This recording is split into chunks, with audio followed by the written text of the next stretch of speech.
सीधा मुद्दे पर आते हैं। जरा सोचिए, दुनिया का सबसे महत्वपूर्ण शॉर्टकट रातों रात बंद हो जाए तो क्या होगा? ग्लोबल ट्रेड की वो अहम नस जिसके बिना आज की मॉडर्न सप्लाई चेन का तो वजूद ही नहीं है, वो अचानक कट जाए। सुनने में किसी डरावनी फिल्म का सीन लगता है ना, लेकिन ये कोई कहानी नहीं है। बिल्कुल यही इस वक्त हमारी असल दुनिया में हो रहा है। हम एक ऐसे दौर से गुजर रहे हैं जहां सिर्फ एक जियोग्राफिकल रुकावट ने पूरी ग्लोबल इकोनॉमी को झकझोर कर रख दिया है। इस खास एक्सप्लेनर में हम इसी की बात करेंगे। आज वर्ल्ड बैंक के एकदम ताज़ा डेटा के जरिए रेड सी यानी लाल सागर के शिपिंग क्राइसिस की गहराई और इसके दूरगामी असर को डीकोड करने वाले हैं। हम समझेंगे कि कैसे दुनिया के एक छोटे से कोने में शुरू हुआ लोकल कॉन्फ्लिक्ट पूरी दुनिया में जबरदस्त आर्थिक और पर्यावरणीय झटके भेज रहा है। ये बात सिर्फ कुछ जहाज़ों के रुकने की नहीं है, ये इस बात का सबूत है कि हमारी दुनिया आपस में कितनी गहराई से गुंथी हुई है। इस क्राइसिस का असली स्केल समझना है तो इस एक नंबर पर गौर करते हैं। 30%। ऐतिहासिक तौर पर पूरी दुनिया के कंटेनर ट्रैफिक का 30% हिस्सा, जी हाँ 30%, सिर्फ इसी एक समुद्री रास्ते पर निर्भर था। स्वेज नहर और बाब अल मंडेब का ये रास्ता एशिया की फैक्ट्रियों से यूरोप के बाजारों तक जाने का सबसे तेज, सबसे बढ़िया और सबसे बिजी रूट हुआ करता था। और अब ये दुनिया के सबसे बड़े संकटों में से एक से जूझ रहा है। तो चलिए भाग 1 में देखते हैं इस संकट का केंद्र आखिर है कहाँ। अगर इस क्राइसिस की ज्योग्राफिकल शुरुआत को देखें तो येमेन और लाल सागर के आसपास कॉन्फ्लिक्ट का एक बहुत ही डेंस क्लस्टर नजर आता है। यही वो जगह है जिसे हम इस पूरे ग्लोबल शॉकवेव का एपिसेंटर कह सकते हैं। अक्टूबर 2023 से इस इलाके में ऐसी अनस्टेबिलिटी देखी गई है जिसकी किसी ने कल्पना भी नहीं की थी। और ये सिर्फ एक पॉइंट तक नहीं रुका, ये अस्थिरता जंगल की आग की तरह आसपास के अहम समुद्री रास्तों तक फैल गई और दशकों पुराने सेफ ट्रेड रूट्स रातों रात खतरनाक बन गए। इस अस्थिरता का जो असर हुआ है वो सच में बहुत दर्दनाक है। यमन से उठी चिंगारी बहुत तेजी से अदन की खाड़ी और अरब सागर तक पहुंच गई। वर्ल्ड बैंक का डेटा बताता है कि अकेले इस लाल सागर के इलाके में 300 से ज्यादा संघर्ष की घटनाएं रिपोर्ट हुई हैं और कमर्शियल जहाज़ों पर सीधे 201 हमले हुए हैं।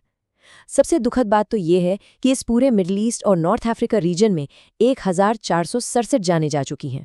मतलब ये सिर्फ बिजनेस का नुकसान नहीं है, इसकी एक बहुत बड़ी मानवीय कीमत भी चुकाई जा रही है। अब बढ़ते हैं भाग 2 की तरफ और बात करते हैं जहाज़ों के इस महाबदलाव की। जाहिर सी बात है, जब पुराना और रेगुलर रास्ता खतरनाक हो जाए तो ऑल्टरनेटिव खोजना ही पड़ता है। ग्लोबल शिपिंग इंडस्ट्री को भी ठीक यही करना पड़ा। एक तरफ था वो पुराना आजमाया हुआ स्वेज नहर वाला रूट जो एशिया यूरोप ट्रेड की जान था, और दूसरी तरफ आ गई एक नई मजबूरी, अफ्रीका के एकदम नीचे से केप ऑफ गुड होप का पूरा चक्कर लगाकर जाना। ये कोई छोटा मोटा डाइवर्जन नहीं है। इस चक्कर की वजह से सफ़र की दूरी 48% बढ़ जाती है और कार्गो शिप्स को 45% ज़्यादा टाइम लगता है। अब खुद ही सोचिए, हजारों किलोमीटर का ये एक्स्ट्रा सफ़र ग्लोबल सप्लाई चेन पर लॉजिस्टिक्स और फ्यूल का कितना भारी बोझ डाल रहा है। और इस भारी भरकम डाइवर्जन का नतीजा क्या निकला?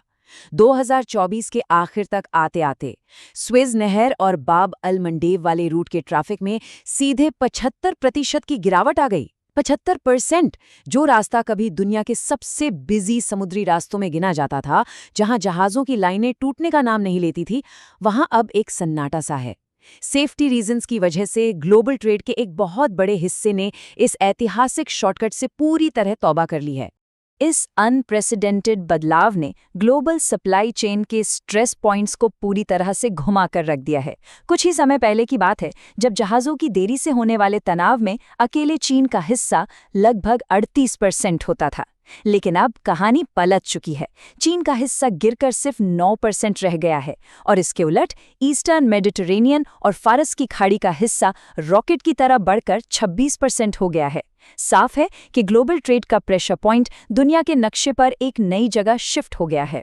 इसके साथ हम आते हैं भाग 3 पर, विजेता, हारने वाले और नए जमीनी मार्ग। इतिहास गवाह है, जब भी ट्रेड रूट्स इस लेवल पर बदलते हैं तो बड़े इकोनॉमिक शिफ्ट्स आते हैं। किसी की चांदी होती है तो किसी को भारी नुकसान उठाना पड़ता है।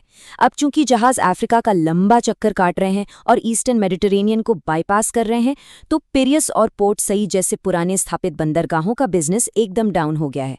इजिप्ट यानी मिस्र पर तो इसका असर मानो विनाशकारी रहा है। स्वेज नहर के रेवेन्यू में उन्हें सीधे सीधे $7 बिलियन का भारी नुकसान झेलना पड़ा है। $7 बिलियन। वहीं दूसरी तरफ स्पेन जैसे वेस्टर्न मेडिटेरेनियन हब चमक उठे हैं। वहां ट्रैफिक वॉल्यूम में 6% का उछाल आया है, क्योंकि अब वो नए प्राइमरी स्टॉप बन गए हैं। कोलंबो जैसे साउथ एशियन पोर्ट्स भी इस शिफ्ट का फायदा उठा रहे हैं और रीजनल कार्गो को अपनी तरफ खींच रहे हैं। लेकिन कहते हैं ना कि जरूरत ही आविष्कार की जननी है। इस क्राइसिस के बीच रीजनल प्लेयर्स ने एक गजब का जुगाड़ निकाला, एक ऑल्टरनेटिव लैंड ब्रिज। सीधे शब्दों में समझें तो समंदर के रास्ते जाने का रिस्क लेने के बजाय माल को ट्रकों पर लादकर सऊदी अरब के जमीनी रास्ते से निकाला जा रहा है। ये नया रूट खाड़ी के बंदरगाहों को सीधे हाइफा जैसे डेस्टिनेशन से जोड़ करता है, और वो भी रेड सी के कॉन्फ्लिक्ट जोन को पूरी तरह बाईपास करते हुए। इस स्मार्ट स्ट्रैटेजी ने रातों रात सऊदी अरब के दम्माम पोर्ट की एक्टिविटी को करीब 15% तक उछाल दिया। चलिए अब भाग 4 की बात करते हैं, जो है छिपा हुआ पर्यावरणीय नुकसान। व्यापार, वक्त और पैसे के नुकसान से परे एक और बहुत बड़ी कीमत चुकाई जा रही है, जिसके बारे में ज्यादा बात नहीं हो रही, और ये नंबर सच में हैरान करने वाला है। 8,000 स्क्वायर किलोमीटर। ये लाल सागर का वो विशाल एरिया है जो जहाज़ों पर हमलों, उनके डूबने और उनसे रिसने वाले तेल की वजह से अब बुरी तरह प्रदूषित हो चुका है। समंदर की गहराइयों में फैल रही ये एक साइलेंट ट्रेजेडी है। इस ऑयल स्पिल यानी तेल रिसाव के असली स्केल का अंदाजा लगाना हो तो जरा इसे कंपेयर करके देखते हैं। 8,000 स्क्वायर किलोमीटर सुनने में शायद बस एक नंबर लगे, लेकिन ये कतर जैसे पूरे देश के टोटल लैंड एरिया के 70% के बराबर है। या यूं कह लें कि ये पूरे बहरीन के साइज का 10 गुना है। जब सैटेलाइट डेटा इस तबाही को कैप्चर करता है तो एकदम साफ हो जाता है कि ये सिर्फ इकोनॉमी का क्राइसिस नहीं है, ये एक बहुत बड़े ज्योग्राफिकल स्केल की एनवायरमेंटल डिजास्टर है। और इस रिसाव का असर सिर्फ खारे पानी तक सीमित नहीं है। भारी फ्यूल और खतरनाक फर्टिलाइजर्स के समंदर में मिलने से वहां की नाजुक कोरल रीफ्स तेजी से बर्बाद हो रही हैं। इसका सीधा असर इंसानों की जिंदगी पर भी पड़ रहा है। फिशिंग इंडस्ट्री में आई भारी रुकावट की वजह से 5 लाख से ज्यादा कोस्टल यमीनियों की रोजी रोटी छिनने की कगार पर है, जो पूरी तरह इसी समंदर पर डिपेंड थे। बात यही खत्म नहीं होती। इस पोल्यूशन की वजह से पीने का पानी साफ करने वाले डीसैलिनेशन प्लांट्स पर भी गंभीर खतरा मंडरा रहा है। और तो और समुद्र के नीचे बिछी अहम फाइबर ऑप्टिक केबल्स भी डैमेज हुई हैं, जिससे ग्लोबल कम्युनिकेशन पर भी डेंट पड़ा है। और अब फाइनली भाग 5, ग्लोबल ट्रेड का हैरान कर देने वाला लचीलापन। इतना सब कुछ देखने के बाद ये सारे व्यवधान, ये तबाही और लॉजिस्टिक्स का ये महाबदलाव एक बहुत बड़ा सरप्राइज सामने आता है। सबको यही लग रहा था कि इन सब झटकों के बाद तो ग्लोबल ट्रेड की कमर ही टूट जाएगी। और हाँ, समंदर के रास्ते होने वाले इंपोर्ट में 5% और एक्सपोर्ट में 4% की गिरावट आई भी। लेकिन वर्ल्ड बैंक का डेटा एक गजब की बात बताता है। इसी सेम टाइम पीरियड में ओवरऑल ग्लोबल ट्रेड की वॉल्यूम असल में बढ़ गई। अब सवाल उठता है कि ये कैसे मुमकिन हुआ? ऐसा इसलिए हुआ क्योंकि पूरे दुनिया की सप्लाई चेन ने बड़ी तेजी से खुद को अडैप्ट कर लिया।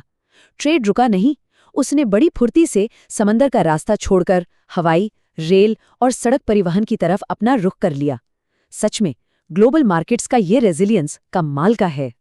इस एक्सप्लेनर को हम एक बहुत ही पावरफुल थॉट के साथ खत्म करेंगे। वर्ल्ड बैंक की रिपोर्ट प्रेडिक्ट करती है कि अगर मई 2025 तक इस क्राइसिस का रेजोल्यूशन हो जाता है तो एक बहुत बड़ा पीस डिविडेंड यानी शांति का लाभांश मिलेगा। इससे सिर्फ लाल सागर के पड़ोसी देशों के शिपिंग ट्रेड में ही लगभग 6% की ग्रोथ देखने को मिलेगी। तो जाते जाते ये सोचने वाली बात है, जब ग्लोबल ट्रेड का स्ट्रक्चर इतने भयंकर क्राइसिस में भी सर्वाइव करने और खुद को ढालने में इतना सक्षम निकला है, तो जरा इमेजिन कीजिए अगर इस लोकल कॉन्फ्लिक्ट को सुलझा लिया जाए और वहां शांति लौट आए, तो दुनिया भर की इकोनॉमी में ग्रोथ का वो कौन सा नया दरवाजा खुलेगा जिसका फिलहाल हम सिर्फ अंदाजा ही लगा सकते हैं।